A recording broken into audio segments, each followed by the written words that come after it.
ओम शांति, ओम शांति, ओम शांति। बाबा कह रहे हैं, मीठे बच्चे, मोस्ट बिलीवेड शिव बाबा आए हुए हैं। सबसे प्यारा है हमारा शिव बाबा, वो आया हुआ है।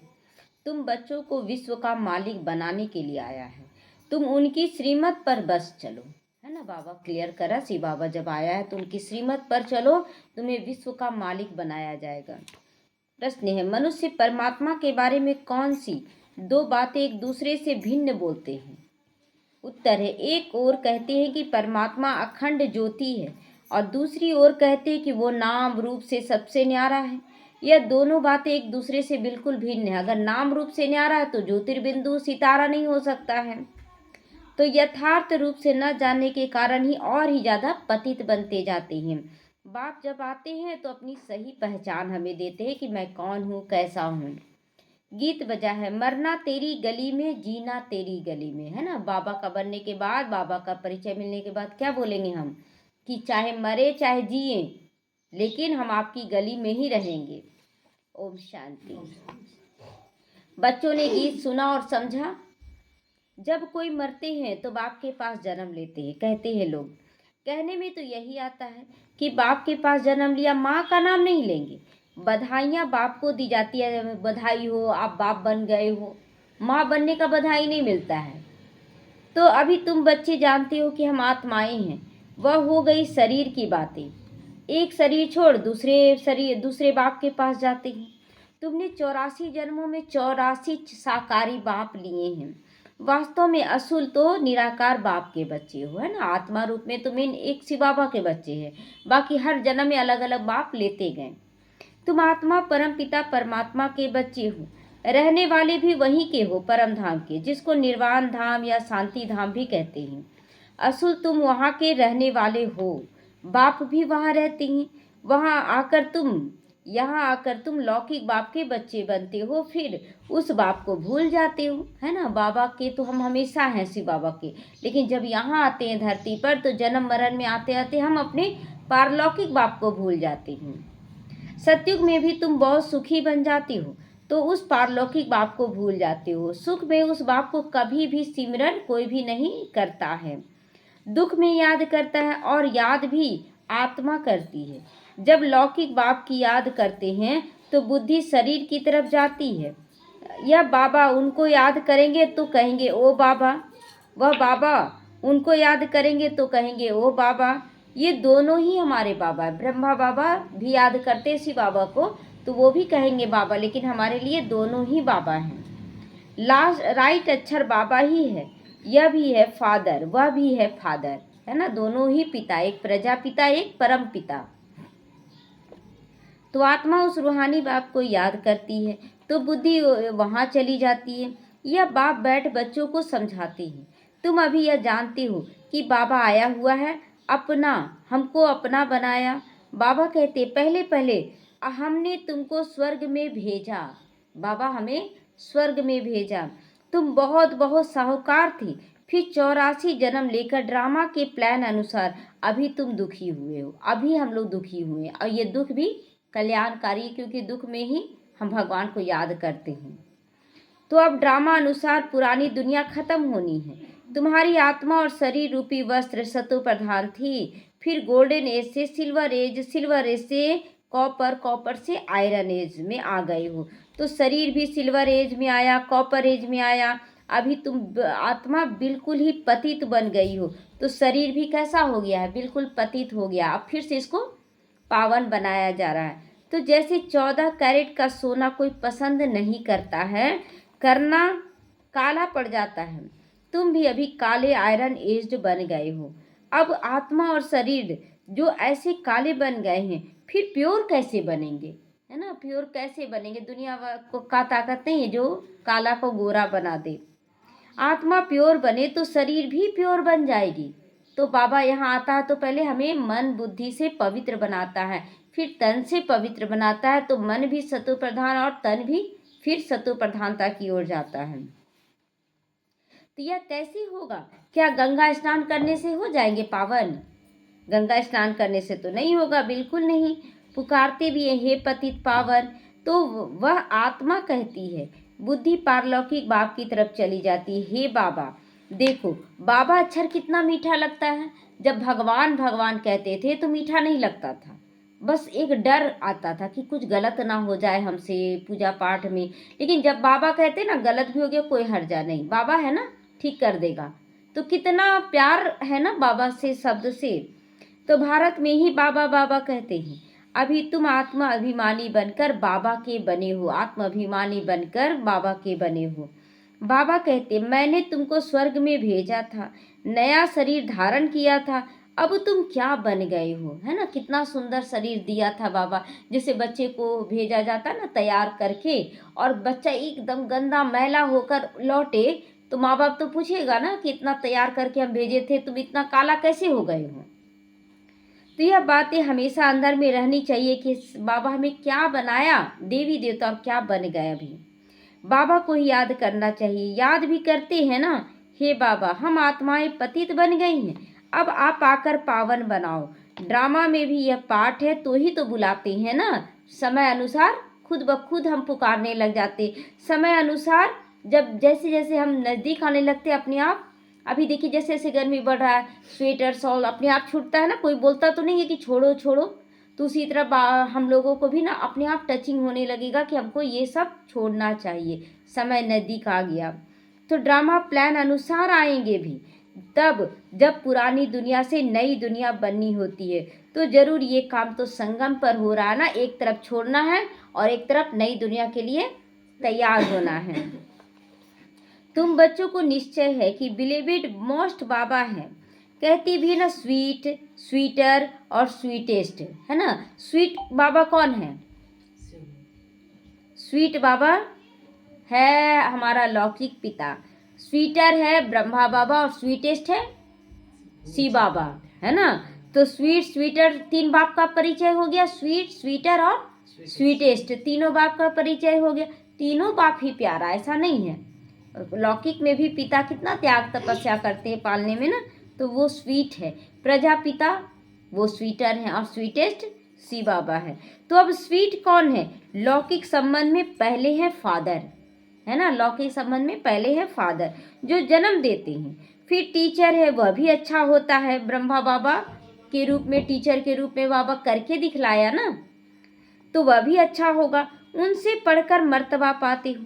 Knowledge is source of income कहा जाता है। ज्ञान है नॉलेज, योग है याद।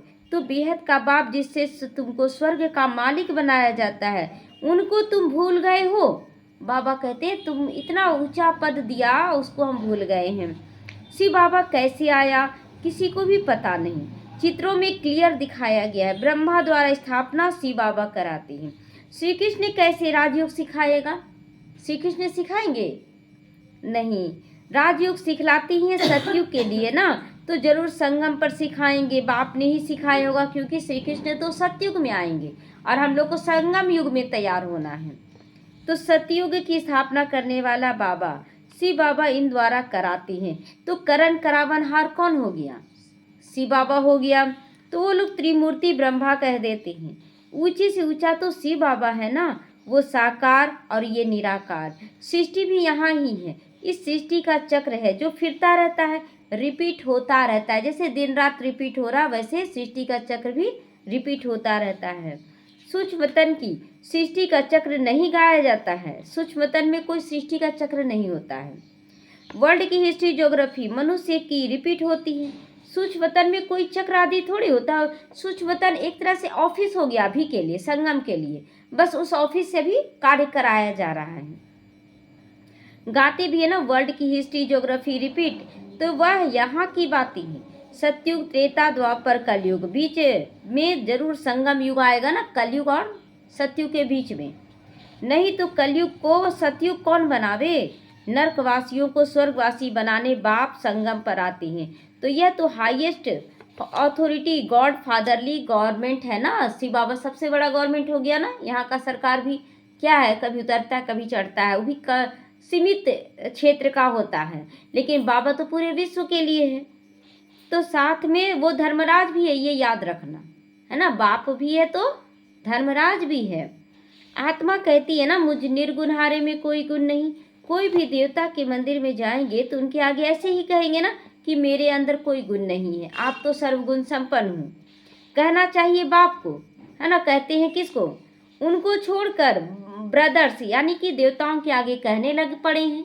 शिव बाबा को नहीं कहते हैं, लेकिन देवी देवताओं के आगे कहते हैं आपके अंदर सर्वगुण है, मेरे अंदर कोई गुण नहीं है। तो भाइयों को कह रहे हैं। आत्मा मतलब जो सतयुगी आत्मा, त्रेता युगी आत्मा है, वो तो बड़े हैं ना। तो यह देवताएं ब्रदर्स ठहरे। ब्रदर्स से तो कुछ भी मिलना नहीं है। अगर भाई भाई को देगा तो किस रूप में देगा? वर्षे के रूप में देगा कि कर्ज के रूप में देगा? तो भाई भाई देगा ना तो कर्ज के रूप में देगा, तो उसको चुकता करना पड़ेगा। लेकिन बाप से जो मिलता है वो वर्षे के रूप में मिलता है। तो इसीलिए ब्रदर से कुछ मिलना नहीं है। भाइयों की पूजा करते करते नीचे गिरते आए हो। अब तुम बच्चे जानते हो कि बाबा जब आया हुआ है तो हम उनसे वर्षा लेना, भाइयों से क्यों ले? बाप को ही नहीं जानते, सर्वव्यापी कह देते हैं। कोई फिर कहते अखंड ज्योति तत्व है, कोई कहते नाम रूप से ही न्यारा है, मतलब कुछ है ही नहीं। तो जब अखंड ज्योति स्वरूप है, रूप क्या है? ज्योति स्वरूप है, अखंड है, तो फिर नाम रूप से न्यारा तो हो ही नहीं सकता। कैसे कह सकते हैं? बाप को न जानने के कारण ही आत्मा पतित बन पड़ी है, तमो प्रधान भी बनना ही है। फिर जब बाप आते हैं तब आकर सभी को सतो प्रधान बनाते, सभी को सतो प्रधान, जितनी भी अंतिम में आने वाली आत्मा भी अपने हिसाब से सतो प्रधान ही बनती है ना, वो भी सतो प्रधान।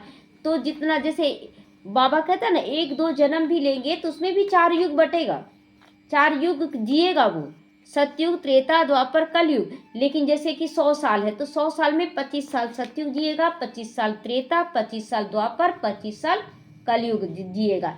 सबको दिया जाता है ये पाठ। तो आत्माएं निराकारी दुनिया में सब बाप के साथ रहती हैं। फिर यहाँ सतो रजो तमो में आकर पाठ बजाती है। आत्मा ही बाप को याद करती है। बाप आते भी हैं, कहते भी हैं, ब्रह्मा तन का आधार मैं लेता हूँ, खुद ही बताते हैं। वह है भाग्यशाली, यह है भाग्यशाली रथ। बिगर आत्मा रथ थोड़ी होता है ना। बिना आत्मा के रथ बोलेंगे, शरीर को रखेंगे क्या? नहीं। अभी तुम बच्चों को समझाया कि यह ज्ञान की वर्षा बाबा दे रहे हैं। नॉलेज है, इससे क्या होता है? नॉलेज से क्या हो रहा है? कमाई भी हो रहा, हमारा जीवन परिवर्तन हो जा रहा है ना। ऐसा ज्ञान दिया बाबा, हमारा जीवन ही परिवर्तन कर दिया। पतित दुनिया से पावन दुनिया बन गया हमारे लिए। तो गंगा यमुना तो सतयुग में भी होते हैं। कहते श्री कृष्ण जमुना के कंठे पर खेल पाल करते हैं ना। जमुना में गेंदा के डूब गया गेंद, तो उसको लाने के लिए गए, सांपों से मुक्त कराया। ये सब कहानी वहाँ होगा क्या?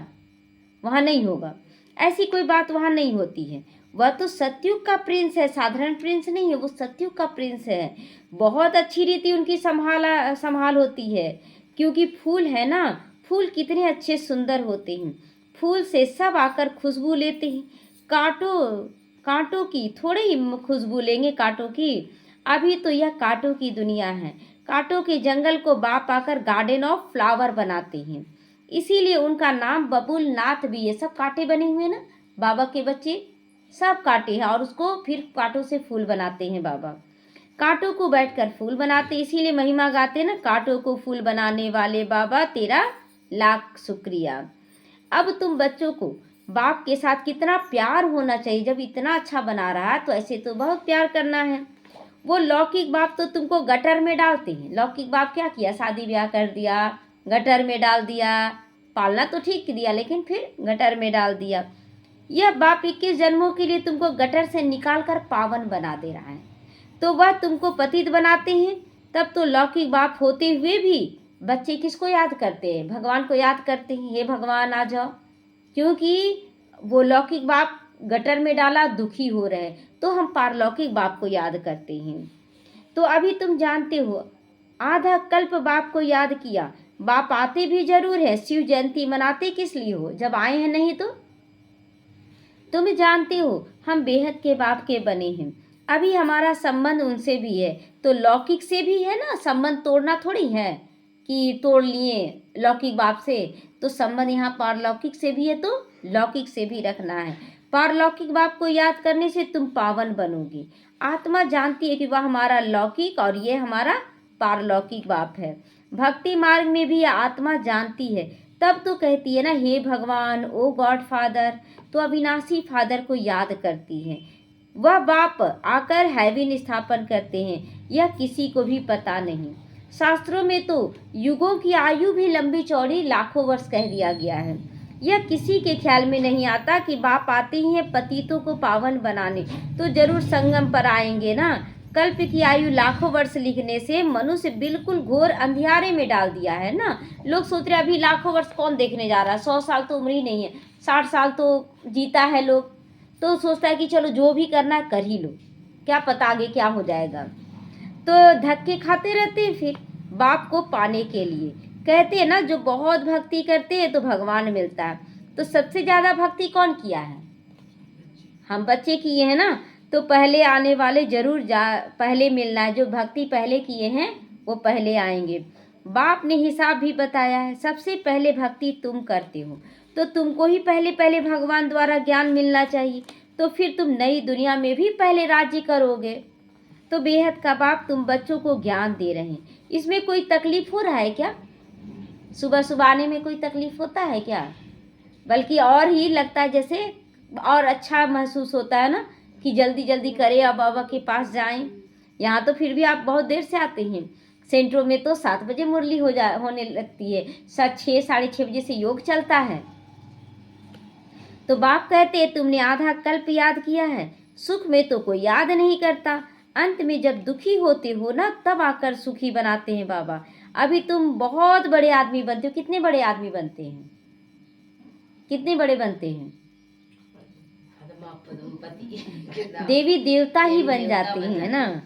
तो हाँ, तो देखो चीफ मिनिस्टर, प्राइम मिनिस्टर आदि के बंगले कितने फर्स्ट क्लास होते हैं ना। तो वहाँ फिर गायें आदि सारा फर्नीचर ऐसा फर्स्ट क्लास होगा। तुम कितने बड़े देवता आदमी बन जाते हो ना, तुम कितने बड़े देवता बन जाते हो, दैवी गुणों वाले देवता, स्वर्ग के मालिक बन जाते हो। वहाँ तुम्हारे लिए हीरे महल भी कैसे बनेंगे? हीरे जवाहरतों से सजे सजाए महल बनेंगे ना। वहाँ पर सोने का महल बनता, हीरे जवाहरत सजे रहेंगे। वहाँ तुम्हारा फर्नीचर भी सोने के जड़ित फर्स्ट क्लास होंगे, है ना। फर्नीचर्स भी सोने हीरो से जड़े होंगे। यहाँ तो झूले आदि भी बेगरी है ना, रस्सी के बनते हैं। बेगरी माना रस्सी के बनना, जो टूट भी जाता है। वहाँ तो फर्स्ट क्लास हीरे जवाहरतों के सजे हुए झूले होंगे। कितना सुंदर दुनिया में ले जा रहा ना बाबा। तो ऐसा नहीं कि लोग सोचे कि बाबा तो केवल स्वप्न दिखा रहा है, नहीं। आखिर अभी भी क्यों देवी देवताओं का जो झूला तैयार करते, देखिए कैसा झूला तैयार करते। एक तरह का झूला है फूलों का झूला, और एक तरफ है कि पूरा सजा हुआ झूला दिखाते हैं। तो एक फूलों का झूला जो अभी बाबा की गोद का झूला झूल रहे हैं, वो है फूलों का। वहाँ हीरे जवाहरतों का झूला होगा। तो यह है रुद्र ज्ञान यज्ञ। शिव बाबा को रुद्र भी कहते हैं। जब भक्ति पूरी होती है तो फिर भगवान रुद्र ज्ञान यज्ञ रचते हैं। यज्ञ माना क्या? जिसमें स्वाहा किया जाए, है ना। जो यज्ञ रचते हैं, तिल गुड़ क्या क्या लेते हैं ना, उसमें हवन करने के लिए स्वाहा करते हैं। तो ज्ञान यज्ञ में क्या क्या स्वाहा करना है? कमी कमजोरियां, विषय विकार, कमी कमजोरियां, दुख अशांति बंधन, सारा कुछ उसमें स्वाहा कर देना है। तो सत्युग में यज्ञ या भक्ति की बात नहीं होती है। इस समय ही बाप यह अविनाशी रुद्र ज्ञान यज्ञ रचते हैं, जिसका फिर बाद में गायन चलता है। अभी जो रुद्र ज्ञान यज्ञ हो रहा ना, वो भक्ति में यज्ञ के रूप में केवल होगा। उसमें तिल गुड़ ये सब स्वाहा किया जाएगा। भक्ति सदैव तो नहीं चलती रहती ना। भक्ति और ज्ञान, भक्ति है रात, दिन है ज्ञान। तो बाप आकर दिन बनाते हैं। तो बच्चों को बाप के साथ कितना प्यार होना चाहिए कि इतना वर्षों के बाद भगवान मिला है। बाबा हमको विश्व का मालिक बनाते हैं। मोस्ट बिलीवेड बाप है, सबसे प्यारा बाबा होना चाहिए। लेकिन क्या होता है, प्यार बोलते हैं कि बाबा प्यारा है, लेकिन प्यार कहीं कहीं लुटाते रहते हैं ना, लौकिक परिवार में, अलौकिक दुनियादारी में।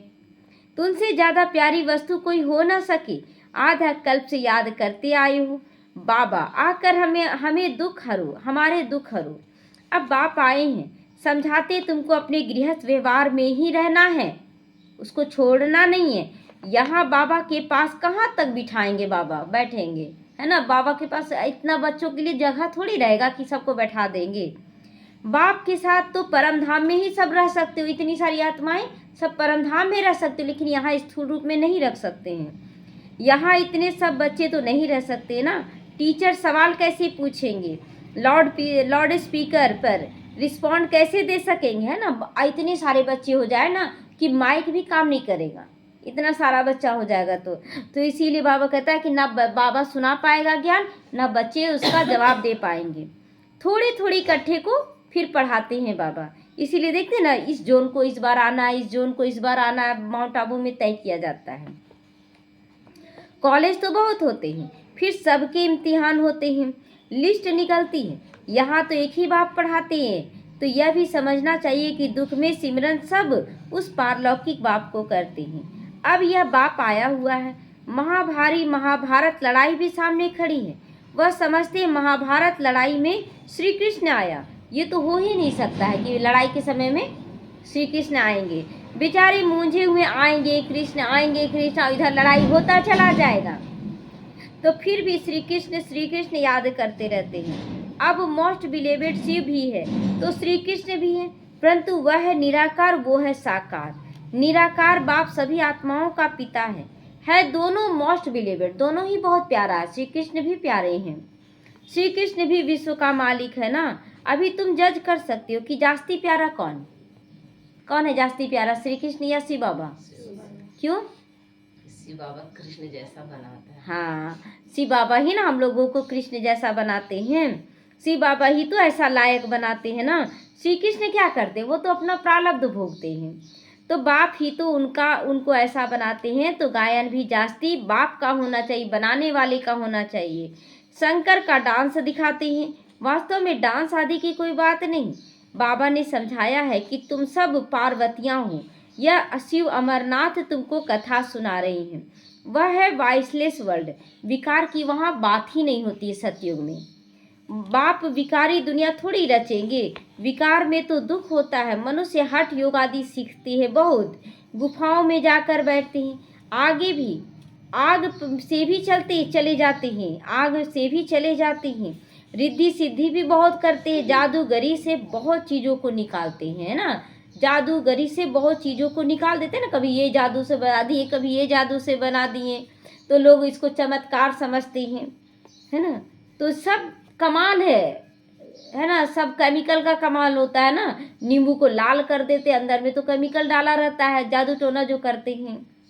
तो भगवान को भी जादूगर, रत्नागर, सौदागर कहते हैं ना, जो जरूर चैतन्य है। कहते हैं भी हैं, मैं आता हूँ, जादूगर है ना बाबा। तो मनुष्य को देवता, प्रिंस, बेगर से प्रिंस बना देते हैं, है ना। बाबा कितना बड़ा जादूगर है कि भिखारी को भी प्रिंस बना दिया, मनुष्य को देवता बना दिया। ऐसा जादू कभी देखा था? अच्छा, मीठे मीठे सीखे लदे बच्चों प्रति माता पिता बाप दादा का याद प्यार और गुड मॉर्निंग। रूहानी बाप की रूहानी बच्चों को नमस्ते। हम रूहानी बच्चों की रूहानी माता पिता बाप दादा को याद प्यार, गुड मॉर्निंग और नमस्ते नमस्ते। शुक्रिया बाबा, शुक्रिया। आज धारणा के लिए मुख्य सारे फूलों के बगीचे में चलना है, इसीलिए खुशबूदार फूल बनना है। फूलों का बगीचा क्या है? फूलों का बगीचा सत्ययुग है ना, सत्ययुग है फूलों का बगीचा। अगर वहाँ चलना है तो यहाँ फूल बनना होगा, खुशबू फैलाना होगा, किसी को भी दुख नहीं देना होगा। एक पारलौकिक बाप से सारे संबंध जोड़ने होंगे। शिव बाबा प्यारे से प्यारा है तो उस एक को ही प्यार करना है। सुखदाता बाप को याद करना है। वरदान है, किसी की कमी कमजोरी को ना देख, अपने गुण और शक्तियों का सहयोग देने वाले मास्टर दाता बनो। अब किसी का भी कमी कमजोरी नहीं देखना है। कोई भी आत्मा बुरी नहीं है। जो हमें ज्ञान गुण शक्तियाँ मिली हैं, जो हम धारण किए, उससे हमें दूसरों को भी देना है। मास्टर दाता वही है जो सदा इसी रूहानी भावना में रहते हैं कि सभी रूहें हमारे समान वर्षे के अधिकारी बन जाए। ये भावना रहे कि बाबा सभी वर्षे के अधिकारी बन जाए, किसी की भी कमी कमजोरी ना दे। वे अपने धारण किए हुए गुणों को, शक्तियों का सहयोग देते रहेंगे, है ना। सबको गुणों और शक्तियों का सहयोग देते रहेंगे। यह ऐसा ही है, इस भावना के बजाय मैं इसको भी बाप समान बनाऊं, यही शुभ भावना हो। ये तो ऐसे ही करता है, ये तो ऐसा, ये नहीं बोलना है। इनको भी बाप समान बना दे, यही हमें भावना रखनी है। साथ साथ यही श्रेष्ठ कामना हो कि ये सभी आत्माएं कंगाल, दुखी, अशांत से सदा शांत सुख स्वरूप माला माल बन जाए, है ना। कोई कितना भी दुखी हो, अशांत हो, लेकिन हमारी भावना क्या है कि बाबा ये बच्चा भी सुखी हो जाए, शांत हो जाए, बहुत अच्छे से निकल जाए। बस यही यही कार्य करना है हम लोगों को। तब कहेंगे आपको मास्टर दाता बने हो। जो हमें प्यार कर रहा, हम उसको दे रहे हैं, ये कोई बड़ी बात नहीं है। लेकिन जो हमारा विरोध कर रहा, वैसी आत्माओं को भी हम देने वाले बन जाएं, तो ये होगा मास्टर दाता की कमाल। स्लोगन है, मनसा वाचा कर्मणा, सेवा करने वाले ही निरंतर सेवाधारी है। जो मनसा से भी मतलब चलते फिरते, ऐसा नहीं कि जब हम बैठे योग में तो बाबा इनको सकाश दे रहे हैं, इसको सकाश दे रहे हैं, नहीं। चलते फिरते, उठते बैठते, खाते पीते, हर वक्त हर एक को सकाश देते रहना है। तो इसी को कहेंगे निरंतर सेवाधारी। उनके हर श्वास में सेवा समाई हो, है ना। अपने अंदर भी चेक करेंगे कि हमारे अंदर निरंतर सेवा समाया हुआ हो। अव्यक्त इशारे, इस अव्यक्ति मास में बंधन मुक्त रहकर जीवन मुक्त स्थिति का अनुभव करो। पहले अपनी देह से बंधन किससे तोड़ना है? पहले अपनी देह से, है ना। क्या करते हैं अपनी देह से कि मेरा शरीर बीमार हो जाएगा, ज़्यादा काम करेंगे तो हम इतना काम नहीं कर सकते, इतना कर चल नहीं सकते, सवेरे उठ नहीं सकते। ये सब क्या है? देह का बंधन है। और क्या आप बचाएंगे देह को तो क्या देह बीमार नहीं पड़ेगा? क्या देह बुढ़ापा में नहीं आएगा? क्या बुढ़ापा में आएगा ना। तो पहले देह के बंधनों से तोड़ना है। अब देखिए, पहले साधु सन्यासी लोग क्या करते थे? एक टाइम भोजन करते थे, अब बिल्कुल स्वस्थ रहते थे, लंबी आयु जीते थे। आज लोग 3 टाइम, 4 टाइम, 5 टाइम खाना खाते रहते हैं।